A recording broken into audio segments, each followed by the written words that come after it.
Chapter 33, The Garden.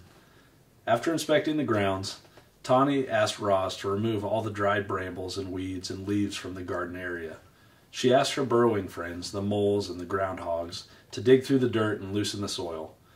And then she asked all the neighbors to do something rather peculiar. Please leave your droppings around the nest. The more droppings, the richer the soil, the healthier the garden.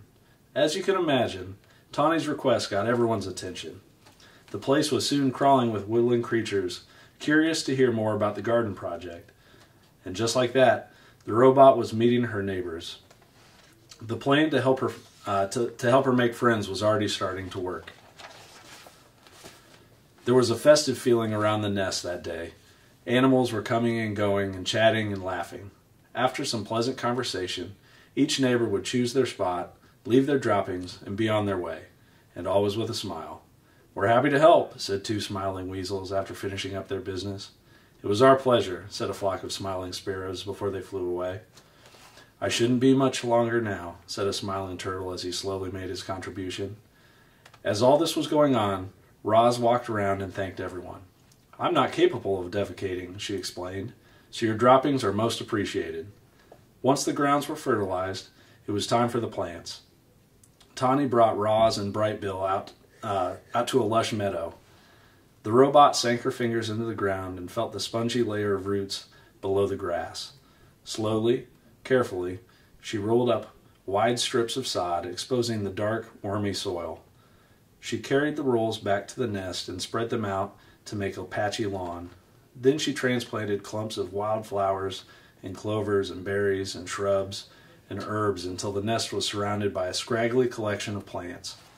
"It's not much to look at now," said Tawny, "but the grass will grow into these gaps, and the flowers and bushes should perk up in a few days.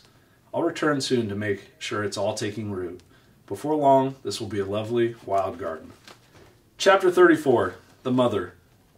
Like most goslings, Bright Bill followed his mother everywhere. He was a slow, tottering little thing, but Roz was rarely in a hurry, and together they loved meandering along the forest paths and around the banks of the pond. However, they spent most of their time right in their own garden. You see, the garden was no longer scraggly. Thanks to the robot's careful attention, it was now bursting with colors and scents and flavors. Clearly, Roz was designed to work with plants. "Oh, Roz, you've been busy," said Tawny as her family grazed on the wonderland of growing things. "This garden is glorious. You'll be seeing quite a lot of us around here." Tawny meant what she said. Each morning around daybreak, Roz and Bright Bill would hear quiet footsteps outside the nest, and there would be Tawny and Crown Point and their fawns, Willow, Thistle, and Brook, happily nibbling on the garden. The deer weren't the only regular visitors. The beavers became quite fond of gnawing on a certain hardy shrub at the edge of the garden. Digdown, the old groundhog, popped up to munch on berries. Broadfoot, the giant bull moose, came by to chew on tree roots. And of course, bees and butterflies were there every day, happily floating through the flowers. There always seemed to be friendly animals hanging around the garden. It was amazing how differently everyone treated Roz these days. Animals who once ran from the robot in fear now stopped by the nest just to spend time with her. The neighbors smiled and waved whenever Roz and Bright Bill wandered past. And at the dawn truce, the other mothers were eager to share their parenting advice. "Make sure Bright Bill gets plenty of rest. A tired gosling is a cranky gosling.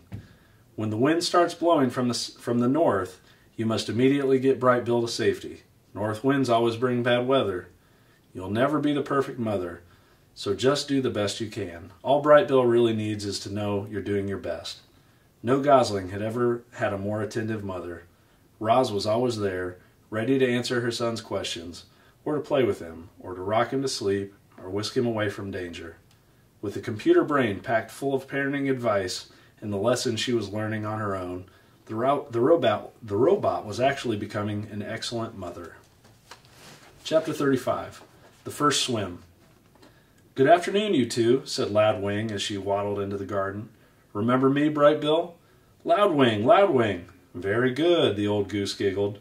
"Now, Roz, do you know what tomorrow is?"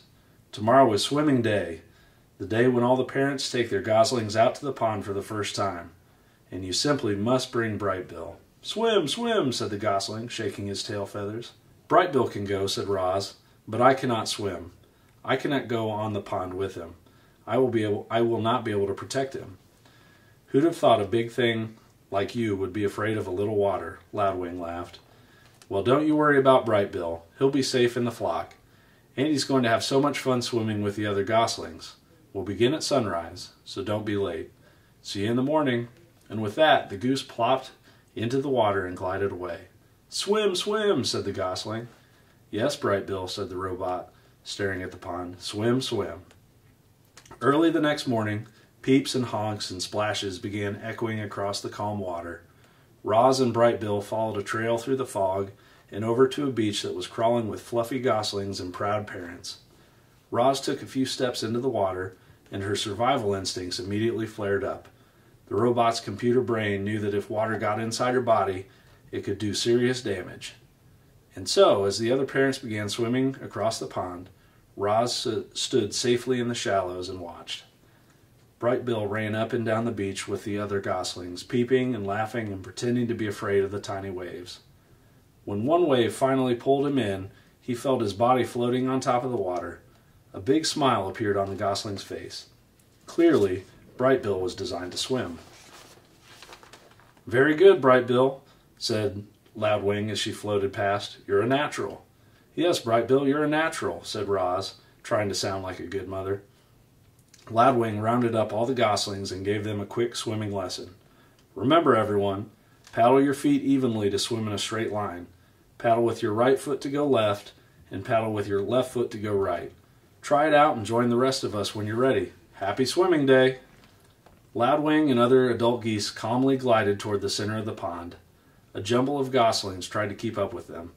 The youngsters jostled and splashed and peeped with excitement, and gradually they paddled in the direction of their parents. Only Brightbill lagged behind. "Mama swim?" Roz pointed to the flock. "I cannot swim. Go have fun with the other geese. You'll be safe with them." The gosling took a deep breath. Then he shook his tail feathers and paddled his feet and set out on his very first swim. He drifted too far to the left. Then he drifted too far to the right. But his feet just kept paddling until he caught up with the other goslings. Roz spent the morning watching her son swim around and around the pond. And as she watched him, she felt something like gratitude. Thanks to Brightbill, the robot now had friends and shelter and help. Thanks to Brightbill, the robot had become better at surviving. In a way, Roz needed Brightbill as much as Brightbill needed Roz, which was precisely why she felt such concern when the mood on the pond suddenly changed. One moment everything was tranquil, and the next moment the geese were in a panic. Something was violently sloshing through the group. It was Rockmouth, the giant toothy pike. The fish had been a problem in the pond for as long as anyone could remember, but he'd never attacked goslings before. All the parents immediately went to protect their young. All the parents except Roz. The robot could only stand in the shallows and watch as her son left the other geese behind and desperately swam toward his mother. "Swim to me, Brightbill, quickly!" The gosling kicked as fast as he could, but alone in the water he made an easy target. The pond rippled as Rockmouth splashed below the surface. "Mama, help!" squeaked Brightbill. The robot was terribly conflicted. Part of her knew she had to help her son, but another part knew she had to stay out of deep water. Her body lurched forward and then backward again and again as she struggled to make a decision. And then Loudwing came to the rescue. "Rockmouth, don't you dare harm that little darling." The old goose fluttered over and splashed down right on top of the fish. "Leave him alone." She pecked and kicked and beat her wings against the fish until he surrendered into the murky depths of the pond. Loudwing escorted Brightbill back to the beach, and a minute later the gosling was in his mother's arms, safe and sound. "Rockmouth isn't as dangerous as he seems," said the goose out of breath, "but I think that's enough swimming for one day." Chapter 36. The Gosling Grows. Brightbill soon forgot about the incident with Rockmouth, and he spent his mornings cruising around the pond with the other goslings. He was becoming a great little swimmer. He was also becoming a great little speaker.